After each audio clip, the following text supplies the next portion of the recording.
Craig's live. Craig, how are you feeling after that?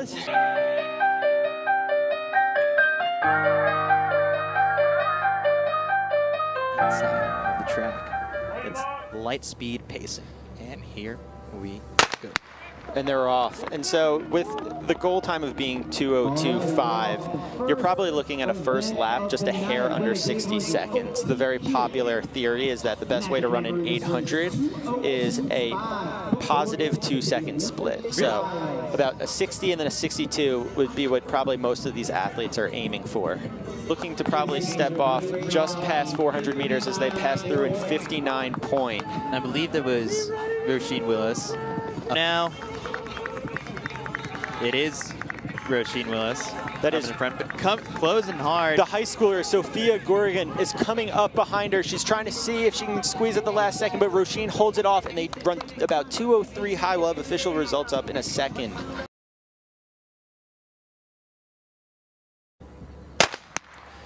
All right, and they're off, and I'm guessing 2:02.5 is once again the goal, except this time they won't have the assistance of a pacer. So we'll see if someone hopefully takes it from the gun.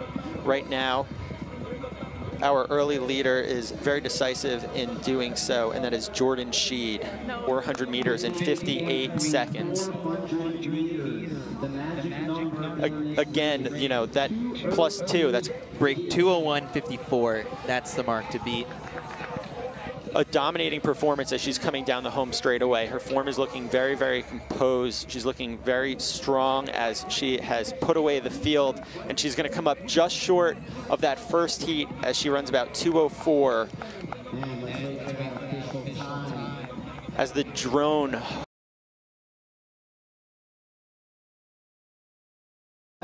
to make this live stream happen. And they are off the men's 800. In lane 1, you have Olivier Desmueles. In lane 2, you have Josh Hoey. In lane 3, Jonah Hoey.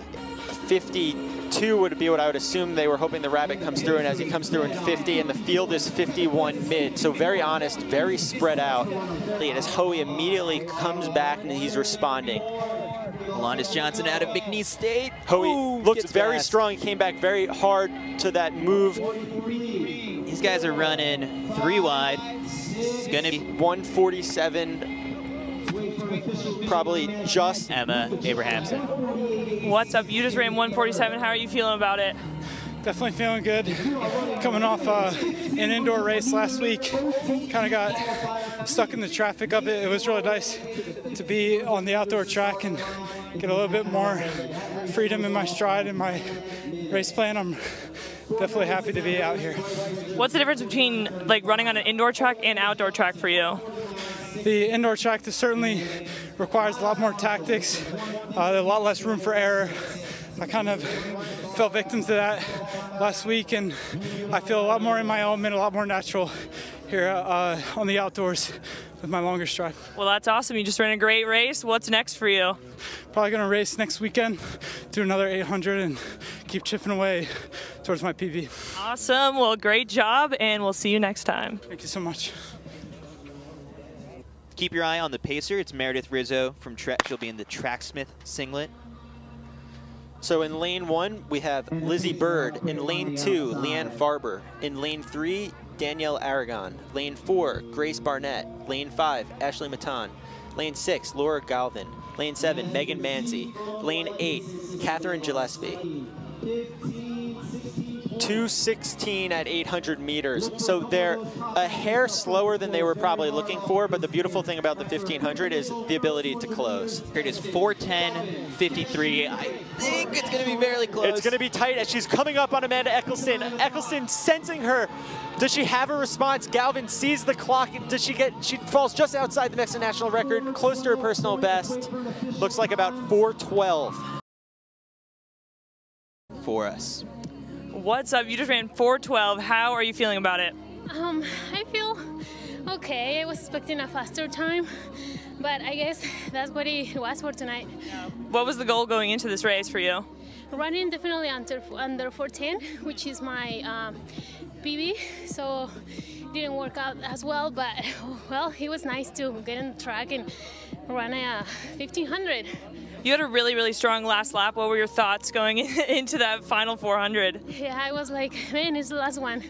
I usually do 5K, so this 1500 is just so fast compared to it. So like, you better run. A little out of your comfort zone. What's next for you? Yeah, tomorrow I race the 5K. Oh man, coming back. All right, what's the goal for that? Try to run 15:10. Okay. Well, tonight. Awesome. Thank you. Thanks. Rabbit is, but I'm guessing these guys are looking for about 58 seconds a lap. This is a great size field, enough room to maneuver those first 100 meters. Find the spot that you want to be in. Do you want to be up on the Rabbit? There's a lot of responsibility to be the guy on the Rabbit. One, you're also helping to break the wind a bit, but also you can't let him get away. Cross-country championship winning team, 3-time All-American. But what's crazy is that he had a stress reaction in his left foot that took him out for 6 weeks back in December, and now he's back here giving this a good old shot. Need the time, or at least be very, very close, as they are 3 wide. Ryan Adams is on the outside. He looks very strong, the college guy out of Furman. He was on the track in Albuquerque when the decision was made to cancel NCAA indoors, and here he is trying to take this. He takes 3:37. It's going to be close. Hopefully he gets it. That'd be it's a PR for Ryan Adams, who came into 3:40.44. We're going to toss it over now to Emma, who's got Ryan for us. Ryan, great race. You look phenomenal coming down that finish. What were your thoughts going into that final 100? I was thinking, feeling strong. I had these guys to pace off of. They did a lot of the work, so I'm very grateful that they were good competitors. And you know, once you feel it, it's just kind of like making that decision to really punch it. So kind of down the last 50, I was like, I got to go like Leo Manzano style and brand the blades. Not so much of a voluntary decision, I won't lie, but it felt good. It was a very good 1500 opener. I think this PR was a long time coming, and I think it's a good representation of the work that Coach Garrett and I have been putting in. So yeah. So what was your goal going into this race? Because you knew the field was going to be stacked. Yeah. So time-wise, I would have loved a OTQ, just off, but it was a big PR. I can't complain about that. And Coach Gary was texting me like, "Hey, no time trialing for you today." And like, he likes being very brutally honest. He's like, "You suck at time trialing," so he's like, "Get in there with the aim to win a race." He's like, "Times will come when you win races, especially ones with guys of this pedigree." I mean, like, really, it is like, it's pretty cool to be sitting alongside like a lot of these names I've heard and raced against in the past, also all great competitors. Well, you did a phenomenal job. You won your first race, so that bodes well for your future. What's next for you? Next, I believe, is a meet in, I actually don't remember where it is, but it's Sound Running next weekend, so having another pretty stacked 15, see how I stack up against a few of these guys. So, well, great job tonight, and good luck. Thank you so much. So, fun facts thrown around about do you want to run through the field real quick, as they are now off?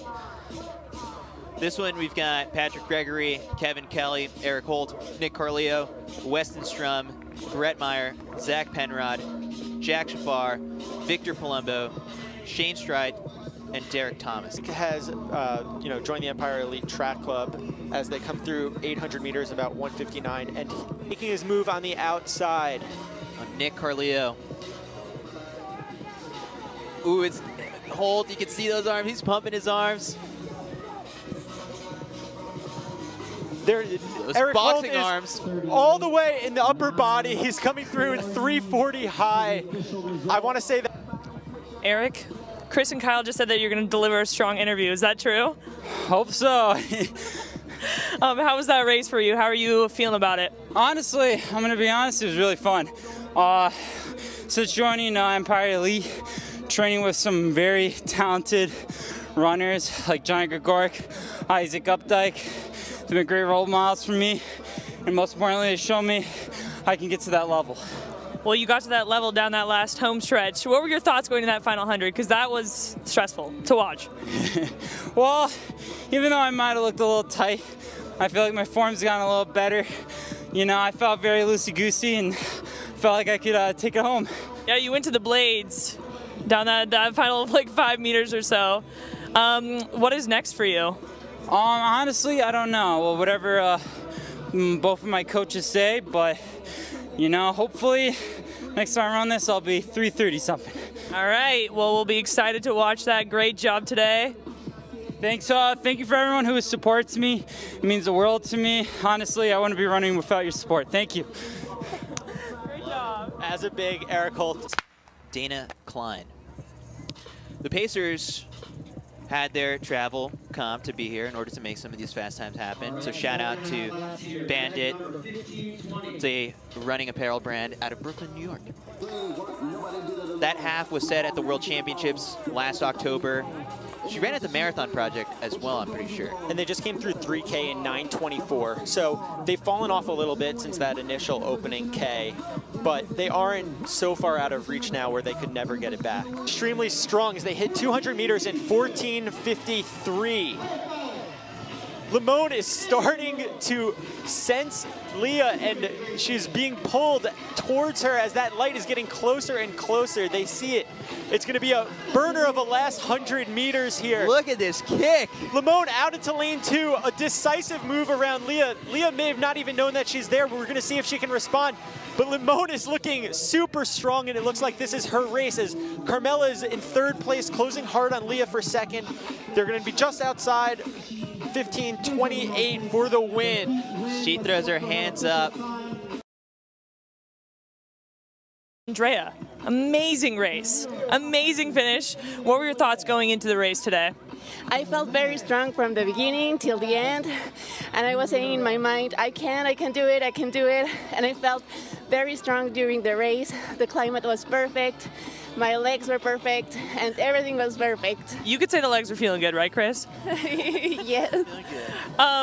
And there was like a bit of a pace change where, you know, Leah started dropping the hammer. What were your thoughts when she started clipping off 72s?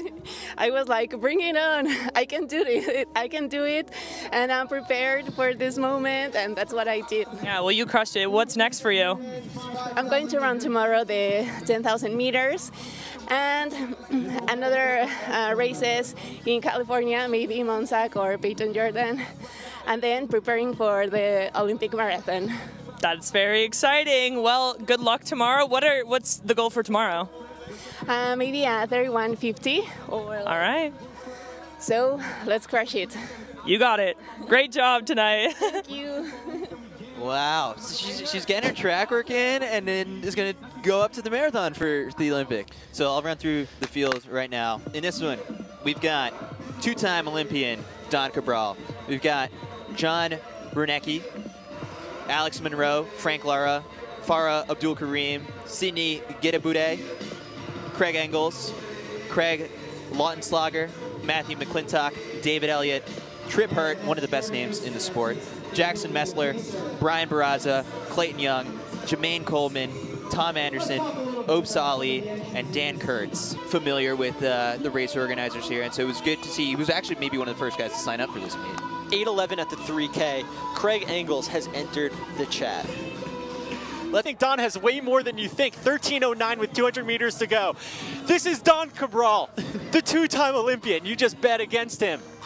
This is going to come back to bite. Okay, takes exposed right away. Speed versus strength right now. Speed versus strength. Craig winding up on the outside. Don tried to hold him off. Keep your eye on Sydney Getabude.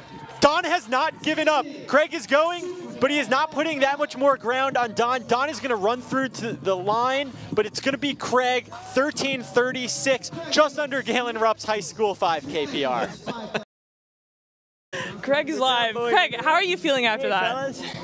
Not so good. Thanks. Yeah. Thanks for asking. You said that you're going to throw up maybe in this interview? Possibly, yeah. That'd be some good footage for the Instagram. Yeah, well, hopefully that doesn't happen. Why the 5K?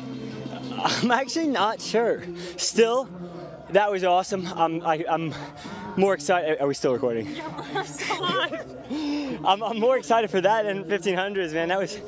It was brutal, but I'm so stoked on the result. I haven't won a race in so long, and it happens to be a 5K. Well, congrats. What's next for you? Road trip home, baby. going back to Portland. I got a week of off season, so get up to some shenanigans in California.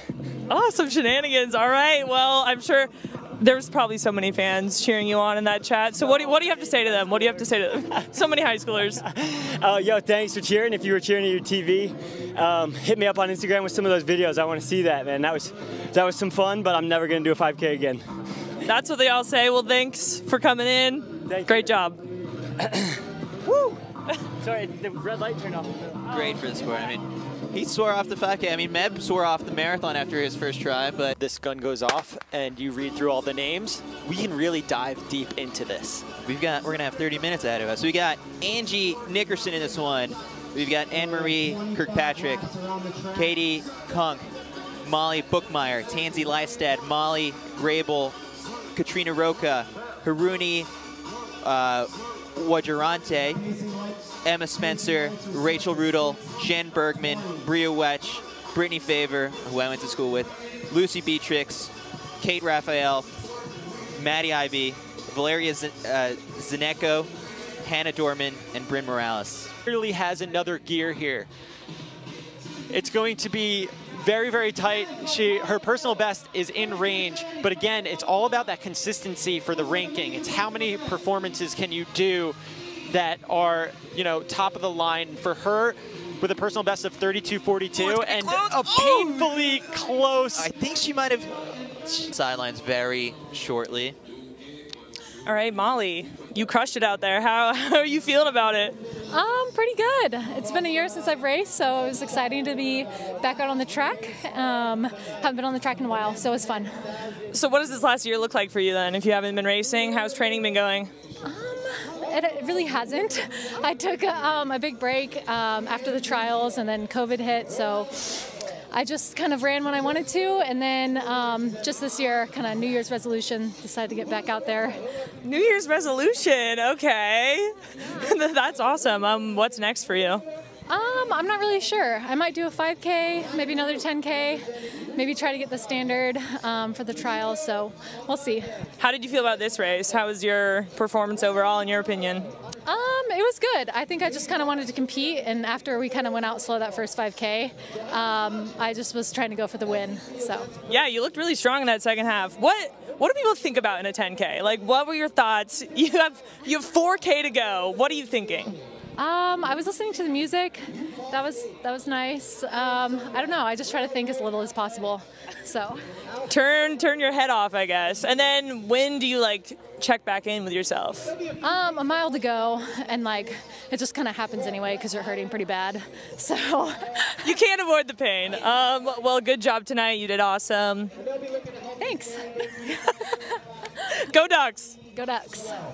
So we'll run through the field right now. We've got 16 guys in this one. We've got Harvey Nelson, Aaron Dinzio, Joe Stillen, Luis Orta, Nick Hogger, Ryan Root, Nico Menantes, Brian Guijaro, Dave Marks, Johannes Machum, Sid Vaughn, Tim McGowan, Luke Beatty, Alan Summerall, Jonathan Thomas, and Alfred Shalenga. Indicator, and that was a 33.1 seconds, so they're starting to go, but as we were saying earlier, they go very quickly from being 10K runners to 5K runners to 1,500 runners.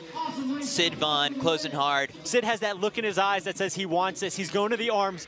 Nico is still there. He's responding, but Sid has found a completely another gear, like a bolt of lightning from down south. 28-38 for the win. Flagstaff beats Mammoth. Sid, how are you feeling after that 10K? A little sweaty. It's a little more humid than I thought it'd be. Yeah, it is pretty humid out there. You went, as they said on the live stream, you went from 10K runner to 5K runner to 1,500 runner down that last 300. What were your thoughts going into that last 300, knowing it was going to be a kick finish? Yeah, I mean, you know, I came off a big marathon block in the winter, and so I've only touched track 2 times for workouts before this, so you know, the pace felt a little hot. I wish my racing tactics were a little more on because Nico gapped us early, and I kind of had to, you know, I'm shorter, so I couldn't see the gap, and I had to like kind of realize it, and then we had to bridge it. So I knew it was going to be tactical once we caught up because Nico was working a lot by himself, and then, you know, Nick and I did some work as well. So it's just hard whenever it's, you know, such a small pack trying to run fast. Yeah, what are your thoughts when someone pulls away like that in a 10K? Like, are you worried that, you know, you let him go, or like you said, you and Nick work together? Yeah, I mean, Nico's a really good runner, so I was definitely worried to see that gap go, and that's why I was working so hard to close it, because I knew if we let him go, you know, he was going to win this thing. Yeah, well, you did a great job closing down that final stretch without touching the track much. What's next for you? I believe, well, yeah, I'm going to go to Gate River 15K road champs in 3 or 4 weeks, so hit the road again, and then, you know, we'll see, maybe a half marathon, maybe some more track stuff. But ultimate goal is to make it to Eugene in this 10K, so obviously you got to get 39 seconds better for that, so. Well, you're well on your way. The people want to know about the spikes. Can you tell us a little bit about them? I can tell you they're Hoka's new CLO LDs. They just got approved. They're great, and that's all I can say. Okay, secret insider information there. Well, great job. Said you did awesome. Close out the night. Good job. Thanks, Emma. Thanks for everybody putting on this meet. It's a great job. We really appreciate it.